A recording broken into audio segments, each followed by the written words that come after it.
అంచనా. ఇంద్రగంటి జానకి బాలగారు రచించిన ఈ కథ ఆంధ్రజ్యోతిలో 1988లో ప్రచురితమైంది. రామ ఇంట్లో అడుగు పెడుతూనే పక్కవాటాలోంచి వినిపిస్తున్న పిల్లల గోల విని అదిరిపోయాడు.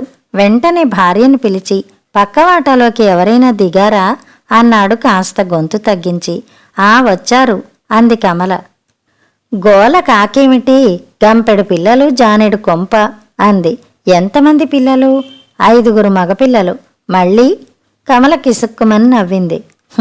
అందుకే దేశం ఇలా ఉంది అని నిట్టూర్చి బూట్లు విప్పి లోపలికెళ్ళాడు. పక్కవాటాలోంచి కుస్తీల అరుపులు, మధ్యలో ఏడుపులు వినిపిస్తున్నాయి. రామ మంచి బ్యాంకు ఉద్యోగంలో ఉన్నాడు. 4,000 జీతం, 2 పిల్లలు, దర్జా అయిన అద్దె ఇల్లు, చక్కని ఫర్నిచరు, ముచ్చటైన హాబీలు, పిల్లలకి ఖరీదైన చదువులు, భార్యకి ఫ్యాషన్ అయిన చీరలు. రామం కమల ఆదర్శ దంపతులని చెప్పక తప్పదు. ఈ అధునాతన జీవన సరళిలో వ్యసనాలు లేకుండా సాటివారి పట్ల సానుభూతి కలిగి, పేదవాళ్లంటే కాస్త దయ కలిగి, ఏదైనా ఉంటే లేని వారికి పెట్టే మంచి గుణం భార్యాభర్తలకిద్దరికీ ఉంది.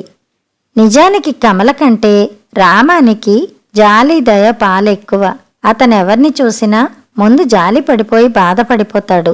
అందుకే పక్కింటి సోమయాజుల్ని చూసి బోలెడంత జాలిపడ్డం మొదలుపెట్టాడు. దానికి కారణం సోమయాజులకి గంపెడు సంతానం, చిన్న ఉద్యోగం. కమల చాలా మితభాషి. సమాన ఆర్థిక హోదా గలవారితో కానీ చనువుగా మాట్లాడదు. దూరంగా దర్పంగా ఉంటుంది. ఆమె తన్ని మధ్యతరగతి గృహిణిగా ఎప్పుడూ అనుకోదు. తన భర్త ఉద్యోగం దృష్ట్యా తను హైక్లాస్లో చేరినట్లు భావిస్తుంది.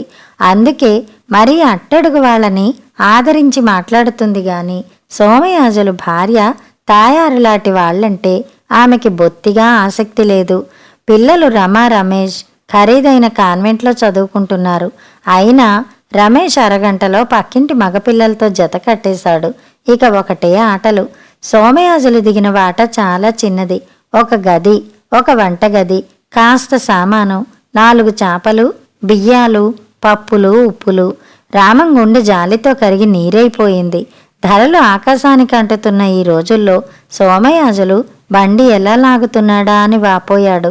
వెంటనే కమలని పిలిచి పాపం వాళ్ళనొక కంట కనిపెట్టి చూడమని చెప్పాడు.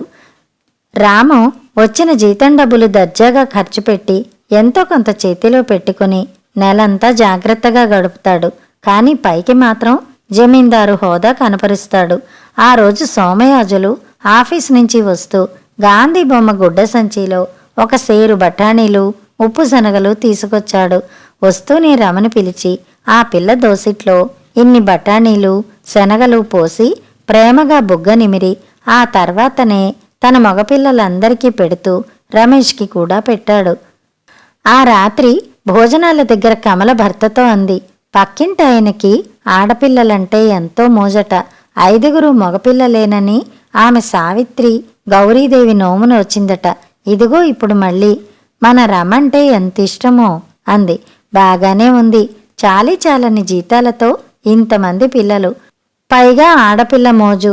సర్లే, ఆయన పిల్లలకి బఠానీ, ఉప్పు శనగలు కొనకపోతే చాక్లెట్లు, కేకులు కొనగలడా మరి అన్నాడు రామం ఫ్రిడ్జ్లో చల్లబడిన పెరుగు ఆప్యాయంగా కలుపుకుంటూ.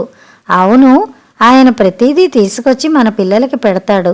వద్దంటే బాగుండదని ఊరుకుంటున్నా.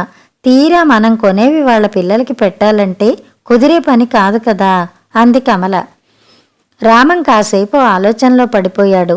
ఇదొక సమస్యగా మారే ప్రమాదం కనిపించింది. తనంతమంది పిల్లలకి ఏం కొనగలడు? తానెప్పుడు ఖరీదైన తినుబండారాలు కొంటాడు. అలాంటివి 7 కొనాలంటే 30-40 రూపాయలు ఆరిపోతాయి. అయినా ఈ పేద బ్రాహ్మణుడికి ఇదేం బుద్ధి? తనకున్న పిల్లలు చాలరన్నట్టు చుట్టుపక్కల వాళ్లకు కూడా పంచిపెడతాడు. ఆ రోజు సోమయాజులు తనే మడి కట్టుకుని వంట చేసి ఆఫీసుకెళ్ళాడు. రామం ఆశ్చర్యపోయి భార్యను అడిగాడు. ఆమె లేవలేకపోయిందట. చూడండి, ఆ మగాడు అందరి పిల్లలకి అన్నం వండి కూర, పులుసు, పప్పు వండి పెట్టి వెళ్ళాడు అంది కమల మెచ్చుకోలుగా. ఏం చేస్తాడు? పేదవాడు, వెనకేం లేనివాడు, చిన్న జీతం, అంతకంటే ఏం చేస్తాడు? ఇష్టమున్నా లేకపోయినా ఆడపిల్ల కోసం ఛాన్సులు చూస్తున్న వాడికి తప్పేదేముంది అన్నాడు చులకనగా. అవును మరి, అలాంటి సందర్భం వస్తే రాము హోటల్ నుండి క్యారియర్ తెప్పిస్తాడు గాని చెయ్యి కాల్చుకోడు. రాము ఈసారి సోమయాజుల్ని చూసి మరీ బాధపడిపోయాడు. అయితే తాయారు కట్టుకునే గుంటూరు, పేటేరు, మాధవరం జరీచీరలు చూసి కమల ఆశ్చర్యపడకపోలేదు. పాపం, కనీసం కోరుకున్న గుడ్డముక్కైనా లేకపోతే ఎలా అని వెంటనే సర్దుకునేది. అత్యంత రుచిగా చేసిన గుమ్మడికాయ పులుసు, మామిడికాయ పప్పు లాంటివి తాయారు అభిమానంగా అందిస్తుంటే మొహమాటంగా పుచ్చుకుంటూ, ఎందుకండి ఇవన్నీను, అసలే మీకు ఇబ్బంది, శ్రమ అనో, ధరలు మండిపోతుంటే ఏమిటి మీ చాదస్తం మరీను అనో అనేది. అయితే తాయారు మాత్రం మరేం పర్వాలేదులేండి అంటూ చిరునవ్వుతో అవి ఇంట్లో పెట్టి వెడుతుండేది. 3 నెలలు గిర్రును తిరిగిపోయాయి. ఆ రోజు సాయంత్రం రామం విశ్రాంతిగా కూర్చుని కాఫీ తాగుతున్న సమయంలో సోమయాజులు నెమ్మదిగా వచ్చాడు. అతని వాలకం చూసి డబ్బేమైనా అవసరమై అప్పు కోసం వచ్చి ఉంటాడని రామం అనుకున్నాడు. అనుకోవడమే తడవుగా అతనికి సాయం చెయ్యాలని కూడా నిర్ణయించుకున్నాడు. రండి కూర్చోండి అన్నాడు రామం సాదరంగా. సోమయాజులు కుర్చీలో కూర్చుంటూ, నాకు ట్రాన్స్ఫర్ అయిందండి అన్నాడు. అలాగా, ఎక్కడికి అన్నాడు రామం. అయ్యో, ఈ పేదవాడేమైపోతాడోనని తల్లడిల్లిపోతూ. అతను నెమ్మదిగా నవ్వి, మా ఊరికే, నేను అక్కడి నుంచే వచ్చాను, గిట్టని వాళ్ళు చేయించిన పని. మీ ఊరు? సోమయాజులు చెప్పాడు. అక్కడ మాకు ఒక 100 ఎకరాల దాకా పొలం ఉంది. ఈ మధ్య నాగార్జున సాగర్ కుడికాలువ వచ్చాక 50 ఎకరాల వరకు వరి పండుతోంది. నేనేదో ఉద్యోగం చేసుకుంటున్నానని నా మీద గిట్టని వాళ్ళు బదిలీ చేయించారు. ఒక్కడిని ఎక్కడా ఉండే అలవాటు లేదు, పిల్లల్ని చూడకుండా ఉండలేను. అందుకే ఏదో చిన్న ఇంట్లో ఈ 3 నెలలు గడిపేశాము. మా ఊరి ఎమ్మెల్యే గారితో చెప్పి మళ్ళీ మా ఊరు వేయించుకున్నాను. రామం అప్పటికే శిలాప్రతిమైపోయాడు.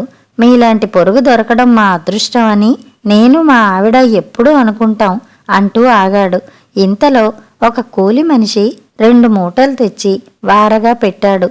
మా చేలగట్ల మీద కంది మినుము వేశాం. ఈసారి పంట బాగా వచ్చింది, మీరు వాడుకోండి అంటూ సోమయాజులు మళ్ళీ నమస్కరించి అత్యంత వినయంగా నమ్రతగా కదిలి వెళ్ళిపోయాడు. దూరంగా రేడియోలోంచి ఏనాటిదో పాత పాట. సత్తు చిత్తుల భేదము తెలియక చిత్తును సత్తనుకున్నావు, నా ఎత్తులెరగకున్నావు ఓ మనసా అని లీల కంఠంలోంచి కంగుమని మోగుతోంది. కథ సమాప్తం.